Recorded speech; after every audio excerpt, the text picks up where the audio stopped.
రేపే మూడవ మాఘ ఆదివారం, పైగా సంకటహర చతుర్థితో కలిసి వచ్చింది. పరమ పవిత్రమైనటువంటి రోజు, ఎంతో శక్తివంతమైన రోజు. అయితే ఈరోజు ఇంట్లో అందరూ కూడా గుర్తుపెట్టుకొని ఈ కూరను వండి తింటే చాలు, మీ కష్టాలన్నీ కూడా తొలగిపోతాయి, జన్మల పుణ్యం వస్తుంది, కోటేశ్వరులుగా మారిపోతారని శాస్త్రాలు చెబుతూ ఉన్నాయి. అంతేకాదు ఈరోజు ఈ కూరను తినటం వలన గణపతి అనుగ్రహం లభిస్తుంది. శరీరంలోని నెగటివ్ ఎనర్జీ దోషాలు తొలగిపోతాయి, గ్రహాలు అనుకూలంగా మారుతాయి. దాంతో మీ జాతకం అద్భుతంగా మారిపోతుంది, ధన సమస్యలు తొలగిపోతాయి, విపరీత ధనలాభం కలుగుతుంది, వద్దన్న ధనం వస్తూనే ఉంటుంది. మరి ఇంతకీ సంకటహర చతుర్థి రోజున ఏ కూరను వండాలి, ఏ కూరను వండకూడదు, తప్పనిసరిగా తినాలి అనే విషయాన్ని ఇప్పుడు మనం ఈ వీడియోలో అయితే వివరంగా తెలుసుకుందాం.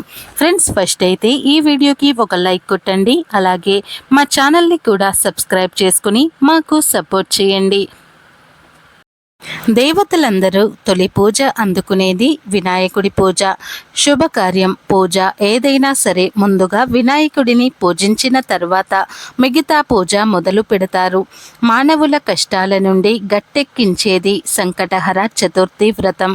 గణపతికి అత్యంత ప్రీతిపాత్రమైన చతుర్థి. దేవతలందరూ తొలి పూజ అందుకునేది వినాయకుడి పూజ శుభకార్యం ఏదైనా సరే ముందుగా వినాయకుడిని పూజించిన తర్వాతే మిగతా పూజను మొదలు పెడతారు. మానవుల కష్టాల నుండి గట్టెక్కించేది సంకటహర చతుర్థి వ్రతం. గణపతికి అత్యంత ప్రీతిపాత్రమైన తిథులలో ప్రధానమైనది చవితి తిథి.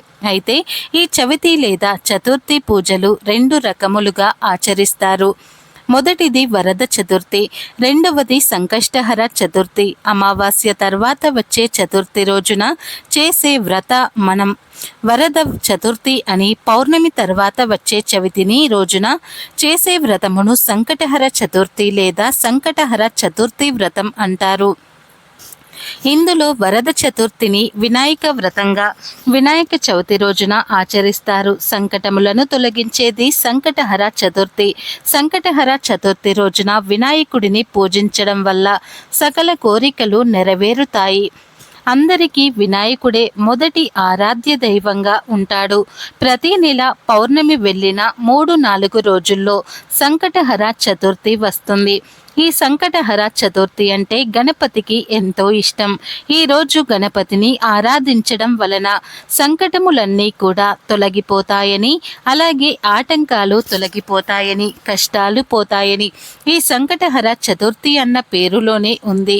సంకటాలను హరించే చతుర్థి అని కనుక ఈరోజు భక్తిగా గణపతిని పూజిస్తే ఎలాంటి కష్టాలైనా సరే తొలగిపోతాయి. బ్రహ్మదేవునికి మొదట సృష్టి చేసేటప్పుడు అనేక ఆటంకాలు ఏర్పడ్డాయి. అసలు సృష్టి ఎలా చేయాలో బ్రహ్మకు తెలియలేదు. దాంతో బ్రహ్మ ముక్కు పెట్టే చోట చెవి పెట్టాల్సిన చోట మొక్కు పెట్టేవాడు. బ్రహ్మ సృష్టి ప్రారంభించిన 1000 సంవత్సరాల వరకు సృష్టిలో ఆటంకాలు ఎదురయ్యాయి. అప్పుడు బ్రహ్మ తపస్సు చేశాడు. అలా 1000 సంవత్సరాలు బ్రహ్మ తపస్సు చేయగా ఒక్కసారిగా వక్రతుండ గణపతి ఒక కృష్ణపక్ష చతుర్థి రోజు కనిపించాడు. ఆ గణపతి బ్రహ్మ సృష్టిలో ఏర్పడిన వక్రాలను తొలగించాడు. అందుకే ఆయనకు వక్రతుండ గణపతి అని పేరు వచ్చింది. గణపతి ఆది నుండి ఉన్న దేవుడు, బ్రహ్మదేవుడు అంతటివాడు. ఆటంకాలనే తొలగించిన గణపతికి మన ఇబ్బందులు ఒక లెక్క కాదు. కనుక సంకటహర చతుర్థి రోజున ఆటంకాలు ఉన్నాయి, కష్టాలు ఉన్నాయి అని బాధపడేవారు ఇంట్లో గణపతిని పూజించుకుంటే ఆ కష్టాలన్నీ కూడా తొలగిపోతాయి. ఇంట్లో పూజ చేయటం కుదరని వారు గణపతి ఆలయానికి వెళ్ళినా కూడా మంచి శుభ ఫలితాలు కలుగుతాయి. ఈ రోజున ఉపవాసముండి వినాయకుడిని పూజిస్తారు. ఈ రోజంతా ఉపవాసముండి రాత్రిపూట చంద్రుని పూజించి నైవేద్యాలను సమర్పిస్తారు. దీంతో ఈ ఉపవాసం పూర్తవుతుంది. ఉపవాసం చంద్రుని ఆరాధన ముఖ్యం. అది లేకుండా ఉపవాసం పూర్తి కాదు. వినాయకుడు అంటే పరిపూర్ణతకు ప్రత్యక్ష స్వరూపంగా చెప్పబడింది.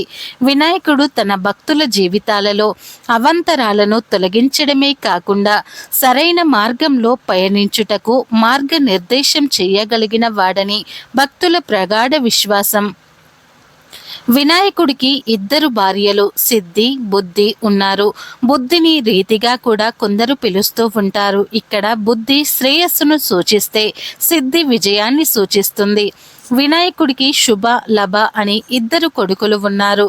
ఇక్కడ రిధిక్ సంతానం అయిన శుభుడు మంచి పేరు ప్రఖ్యాతలకు చిహ్నంగా సూచించబడితే సిద్ధి కుమారుడైన లభుడు లాభానికి చిహ్నంగా ఉంటాడు. అందుచేతనే ఒక వినాయకుని పూజిస్తే అన్నింట విజయాలు పొందవచ్చునని భక్తుల ప్రగాఢ విశ్వాసం. తద్వారా ఎటువంటి కార్యాన్ని చేపట్టినా మొదట వినాయకుని పూజ చేయటం హిందూ ఆనవాయితీగా ఉన్నది. తద్వారా ఎటువంటి ఆటంకములు లేకుండా పనులు పూర్తవుతాయని భక్తుల నమ్మకం. అటువంటి వినాయకుడికి సంకటహర చతుర్థి అంటే ఎంతో ఇష్టం. నిజానికి ఈరోజు ఏం చేసినా చేయకపోయినా ఒక వ్యక్తి లేదా ఒక జీవిని ఆనందింపచేస్తే చాలు గణపతి ప్రసన్నమవుతాడు అని పండితులు చెబుతూ ఉన్నారు. ఎందుకంటే గణపతియే ఆనందానికి కారకుడు. మీరు ఏ జీవినైతే ఆనందపరిస్తే గణపతి మీకు ఆనందాన్ని కలుగజేస్తారు. ఈరోజు అవసరంలో ఉన్నవారికి హెల్ప్ చేయాలి. మూగ జీవాలకు ఏదో ఒక ఆహారం పెట్టాలి. కాకులు, కుక్కలు వీటికి ఏదైనా జంతువులకు కానీ ఆహారం పెడితే చాలా మంచిది. ఇక ఎంతో పవిత్రమైన ఈ సంకటహర చతుర్థి రోజున ఇంట్లోని ఆడవారు పాలు పోసి వండే కూరలను వండాలి. అంటే సోరకాయ, బీరకాయ, పొట్లకాయ, ఆనపకాయ, ములక్కాడ ఇలాంటి కూరలు వండాలి. ఈరోజు ఇలా పాలు పోసిన కూరలను మాత్రమే తినాలి. ఈ సంకటహర చతుర్థి రోజు పాలు పోసిన కూరలు తింటే చక్కటి ఆరోగ్యం లభిస్తుంది. ఈరోజు అందరూ పాలు పోసే వండి కూరలను తినండి. అలా తింటే మీకే మంచి జరుగుతుంది. కనుక ఈరోజు ఆడవారు పాలు పోసి వండే కూరలను వండండి. అందరూ ఈరోజు పాలు పోసిన కూరలను తినండి. అలా తినటం వలన చక్కటి ఆరోగ్యం లభిస్తుంది. విఘ్నేశ్వరుడి అనుగ్రహం కలుగుతుంది. ఈరోజు పాలు పోసిన కూరలను తినటం వలన కష్టాలన్నీ కూడా తొలగిపోతాయి. కోటి జన్మల పుణ్యం కలిగి మీరు కోటీశ్వర్లుగా మారిపోతారు. జాతక దోషాలు తొలగిపోతాయి. మీ జాతకం అద్భుతంగా మారిపోతుంది. ధన సమస్యలు అన్నీ కూడా తొలగిపోతాయి. విపరీత ధనలాభం కలుగుతుంది. వద్దన్న ధనం వస్తూనే ఉంటుంది. కాబట్టి తప్పనిసరిగా ఈరోజు అందరూ కూడా పాలు పోసే కూరలనే వండుకొని తిని శుభ ఫలితాలను పొందండి.